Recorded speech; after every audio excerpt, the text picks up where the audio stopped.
Hello everyone, welcome to Bhushan science which is more than just a class. तो previous year question series के next class में आपका बहुत बहुत स्वागत है, जिसमें हमारा एम यही है कि आपके प्रीवियस ईयर क्वेश्चन की प्रैक्टिस के साथ साथ जो आपके कॉन्सेप्ट्स हैं वो भी क्लियर होने चाहिए। तो चलिए स्टार्ट करते हैं आज का हमारा पहला क्वेश्चन। तो फर्स्ट क्वेश्चन है, which of the following are fat soluble vitamins? A D E and K, B A C D and K, C A B C and D A B C and E. ठीक है, तो क्या पूछ रहा है इसमें, कौन सा विटामिन जो है वो फैट सॉल्युबल विटामिन है। ठीक है, तो बेसिकली जो विटामिन होते हैं वो तो दो टाइप के होते हैं। एक कौन सा होता है, एक होता है फैट सॉल्युबल और एक होता है वाटर सॉल्युबल।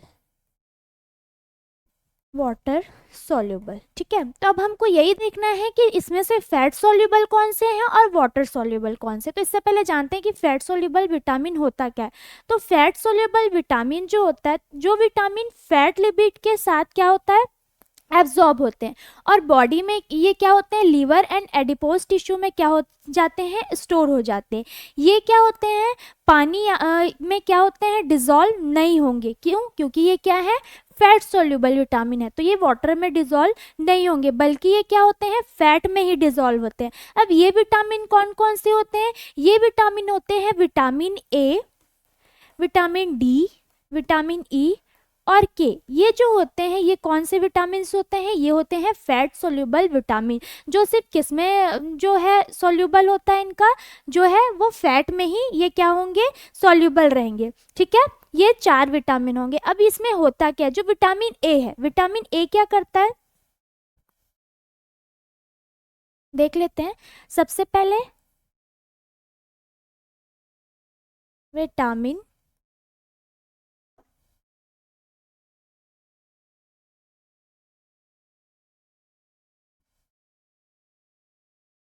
ए, ठीक है, विटामिन ए क्या कर रहा है, तो विटामिन ए जो होता है वो किसके लिए होता है, विजन के लिए, स्किन के लिए एंड इम्यूनिटी।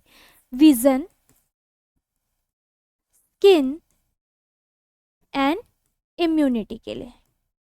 ठीक है, ये किसके लिए है, ये किसका फंक्शन है, विटामिन ए, ये इन सारी चीजों के लिए होता है। विटामिन डी, ठीक है, विटामिन डी किन चीजों के लिए होता है, विटामिन डी जो होता है वो बोन्स एंड कैल्शियम मेटाबॉलिज्म के लिए होता है। किसके लिए, bone and calcium metabolism. Okay, ठीक है, ये क्लियर है, ये है फंक्शन विटामिन डी का। अब विटामिन ई, विटामिन ई किसके लिए होता है, विटामिन ई जो होता है ये होता है एंटीऑक्सीडेंट और सेल के प्रोटेक्शन के लिए। Antioxidant and cell protection. Okay, ठीक। अब कौन सा विटामिन बचा, विटामिन के, विटामिन के, विटामिन के किसके लिए होता है, ये ब्लड क्लॉटिंग के लिए क्या होता है, सबसे ज्यादा इंपॉर्टेंट होता है, जो हमने प्रीवियस क्लास में भी देखा था, ब्लड क्लॉटिंग के लिए। क्लियर है, तो ये सारे हैं फैट सोल्यूबल विटामिन और उनके फंक्शन। क्लियर है ये सारी चीजें। तो यहाँ पे हमारा आंसर क्या होगा, यहाँ पे हमारा आंसर जो होगा वो होगा answer A.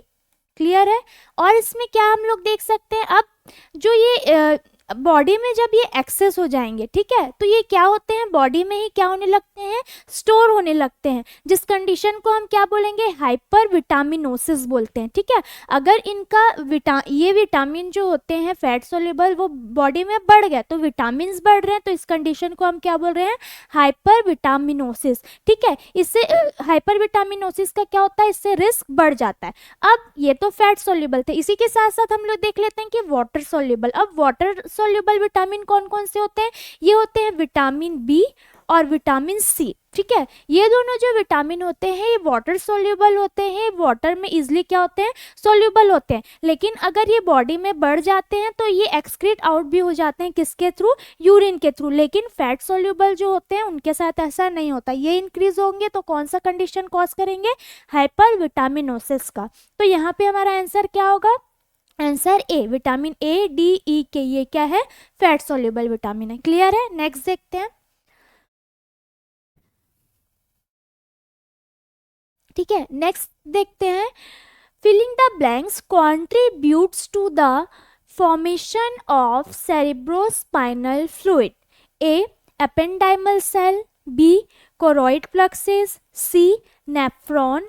And D astrocyte. ठीक है, इसमें से किनका कंट्रीब्यूशन जो होता है वो फॉर्मेशन के लिए होता है, सेरिब्रोस्पाइनल फ्लूइड में इनका क्या होता है, फॉर्मेशन के लिए क्या कंट्रीब्यूशन रहता है। क्लियर है, तो सबसे पहले देखते हैं कि एपेंडाइमल सेल क्या होता है। एपेंडाइमल सेल क्या होता है, ये सीएनएस मतलब ब्रेन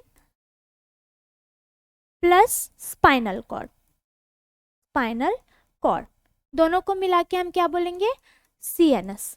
क्लियर है, ठीक है, कि वेंट्रिकल और सेंट्रल कैनाल को क्या करता है, लाइन करता है। ये सेल्स जो होते हैं वो सीएसएफ के सर्कुलेशन में हेल्प करते हैं। ठीक है, एपेंडाइमल सेल जो होता है ये सीएसएफ के सर्कुलेशन में क्या हो करता है, अपना जो कंट्रीब्यूशन है वो देता है। क्लियर है, नेक्स्ट है कोरॉइड प्लेक्सस। नेक्स्ट क्या है, कोरॉइड प्लेक्सस। अब कोरॉइड प्लेक्सस क्या होता है, ये वेंट्रिकल के अंदर होता है। ठीक है, और यही क्या करता है, सीएफएफ को क्या करेगा, मेन प्रोडक्शन साइट होता है। ठीक है, कौन मेन प्रोडक्शन साइट है, choroid plexus, CSF production site.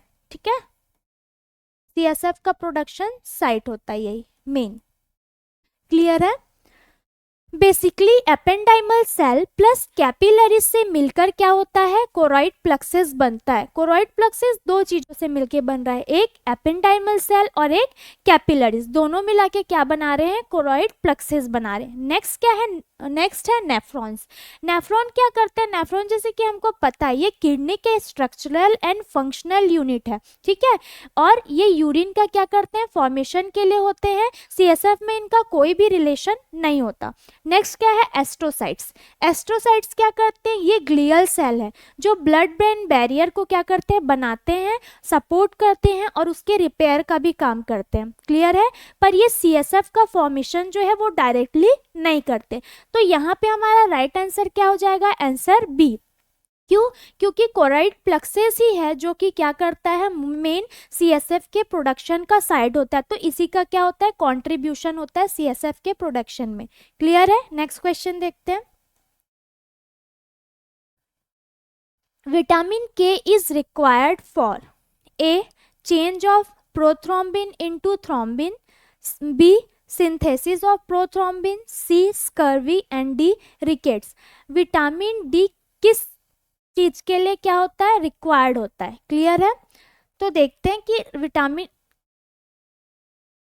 Vitamin के का क्या क्या फंक्शन होता है। तो एक एक ऑप्शन देखते हैं इसमें कि क्या क्या होता है। सबसे पहले change of prothrombin into thrombin, ये क्या होता है, ये काम जो होता है फैक्टर 10A प्लस कैल्शियम करते हैं। ठीक है, ये डायरेक्टली विटामिन के से क्या नहीं होते, कनेक्टेड नहीं होते। क्लियर है, नेक्स्ट है synthesis of prothrombin. Synthesis of prothrombin जो होता है यही हमारा क्या है, करेक्ट आंसर है। क्यों, क्योंकि विटामिन के जो होता है वो लीवर में प्रोथ्रोम्बिन फैक्टर सेकेंड और दूसरा क्लॉटिंग फैक्टर 7, 9, 10 ये सारे फैक्टर को क्या करता है, सिंथेसिस के लिए क्या होता है, ये जरूरी होता है। क्लियर है, नेक्स्ट है स्कर्वी। स्कर्वी जो होता है ये विटामिन सी की डिफिशियंसी से होता है। ठीक है, गम ब्लीडिंग हो गया, पुअर वुंड हीलिंग, ये सारी चीजें इसमें होने लगती है।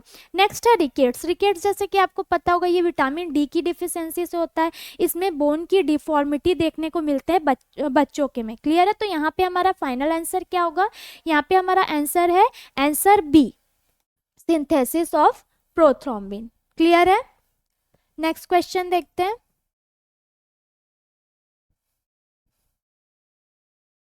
Fill in the blanks, play an important role in sleep wake cycle. A, spinal cord, B, cerebrum, C, hypothalamus and D, epithalamus. ठीक है, तो अब देखते हैं कि वन बाय वन ये सारी चीजें होती क्या है। सबसे पहले स्पाइनल कॉर्ड। स्पाइनल कॉर्ड क्या होता है, सिर्फ रिफ्लेक्स और कंडक्शन पाथवे का काम करता है, ठीक है। स्लीप वेक साइकिल में इसका कोई भी क्या है पार्टिसिपेशन या इन्वॉल्वमेंट नहीं होता। नेक्स्ट क्या है, सेरिब्रम। सेरिब्रम क्या करता है, higher function, thinking, memory, voluntary activity, ये सारी चीज़ों को कौन कंट्रोल करता है, सेरिब्रम ही कंट्रोल करता है, ठीक है। लेकिन स्लीप वेक साइकिल को ये डायरेक्टली कंट्रोल नहीं करेगा। Next hypothalamus. हाइपोथैलेमस जो होता है इसको हम लोग बायोलॉजिकल क्लॉक भी बोलते हैं, ठीक है। ये क्या करता है, कंट्रोल सेंटर है किसका, स्लीप वेक साइकिल का, ठीक है। तो यहाँ पे हमारा राइट आंसर क्या हो जाएगा, हाइपोथैलेमस।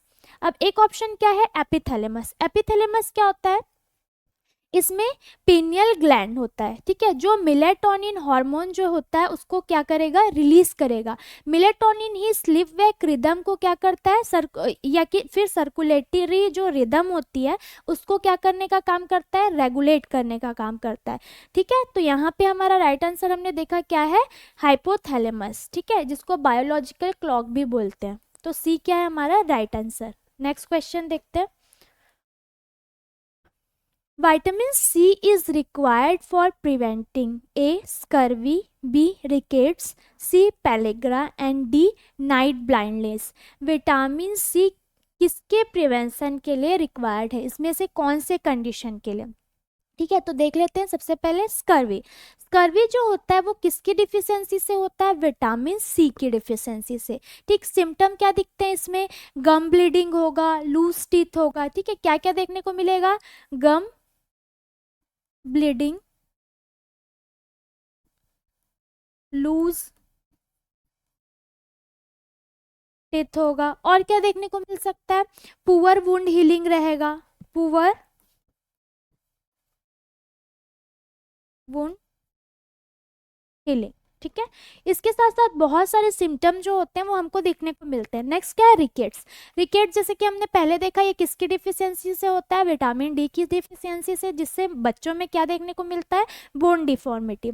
नेक्स्ट है पेलेग्रा। पेलेग्रा में क्या होता है, पेलेग्रा जो होता है वो विटामिन B3 की डिफिशियंसी, या फिर हम इसको और क्या बोलते हैं, B3 को नियासिन, नियासिन, ठीक है, नियासिन के नाम से भी जानते हैं। अब जब विटामिन B3 की डिफिशियंसी होती है तो इसमें हमको एक सिम्टम देखने को मिलता है जिसको हम बोलते हैं 3D सिम्टम, ठीक है। इसमें क्या होता है, डर्मेटाइटिस होगा, डायरिया होगा और डिमेंशिया होगा। पेशेंट के अंदर ये 3D सिम्टम क्या होंगे, आपको दिखाई देंगे। नेक्स्ट है night blindness.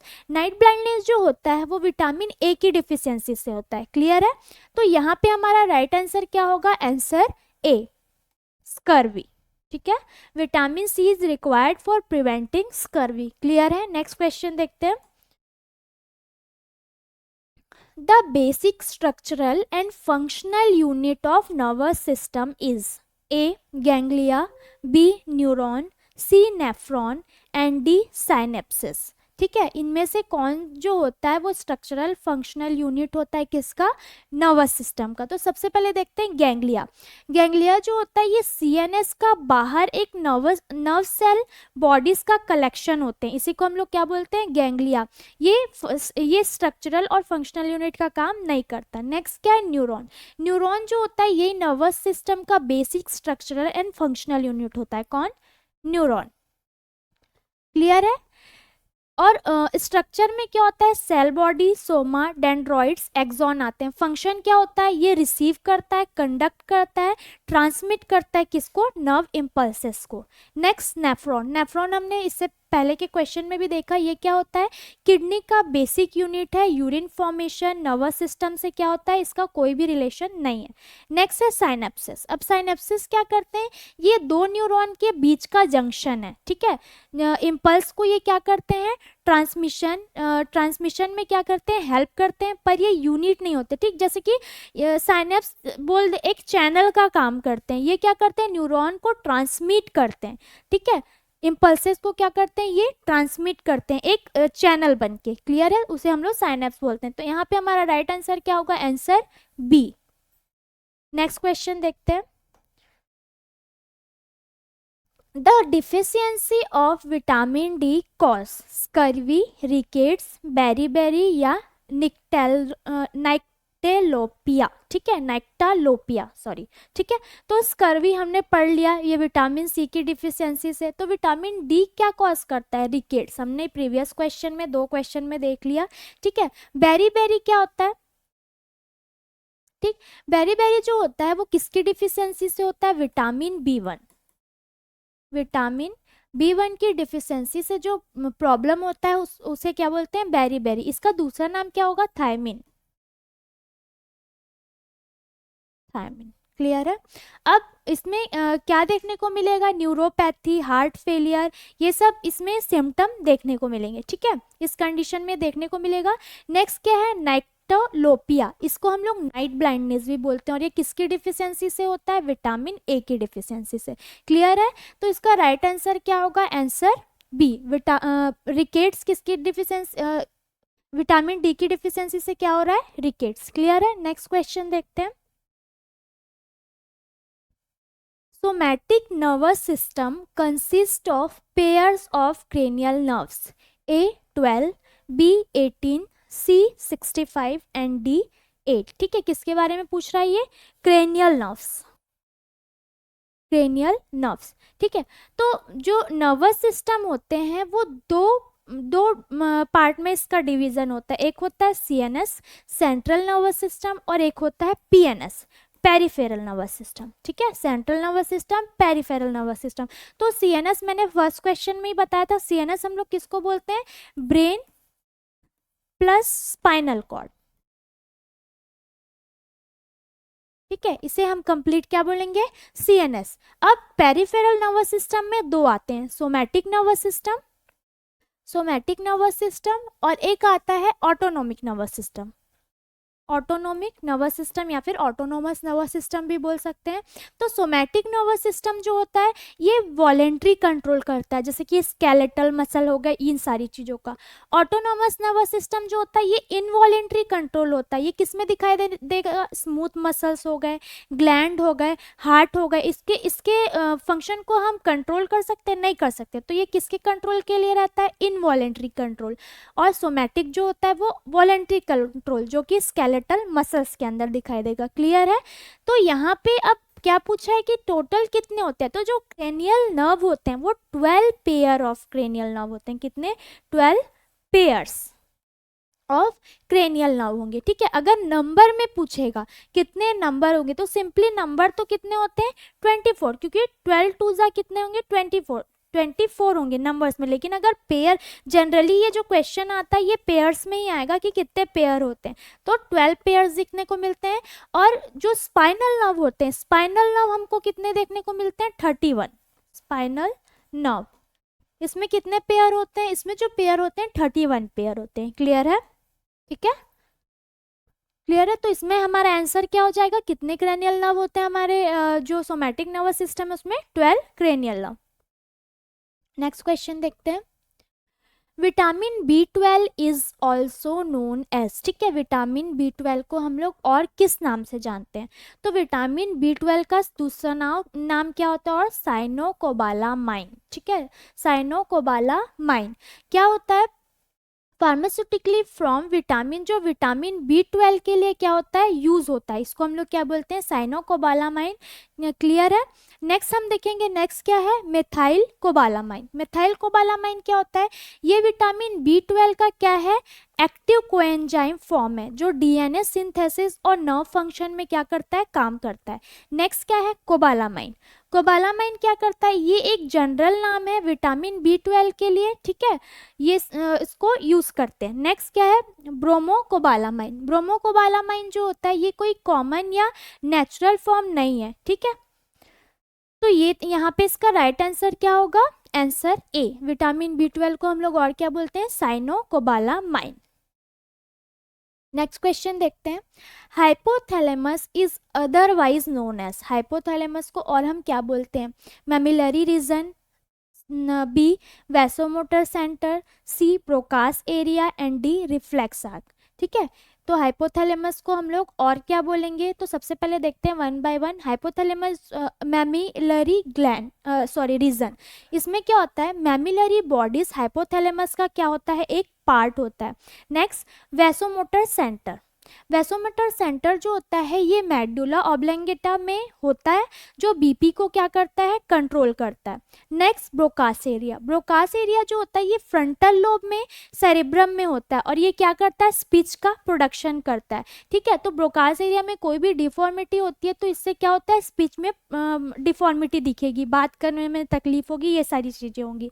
Next reflex area, ठीक है, रिफ्लेक्स एरिया क्या होता है, हाइपोथैलेमस को रिफ्लेक्स एरिया ऑफ बॉडी भी बोला जाता है, क्योंकि ये क्या होता है, हंगर, थर्स्ट, स्लीप, टेम्परेचर, ठीक है, ऑटोनोमस रिफ्लेक्स, ये सब को ये क्या करता है, कंट्रोल करता है। बट यहाँ पे हाइपोथैलेमस को एक और नाम से जाना जाता है, तो वो क्या है, मैमिलरी रीजन। क्लियर है, मैमिलरी रीजन, क्लियर है, ये हमारा राइट आंसर।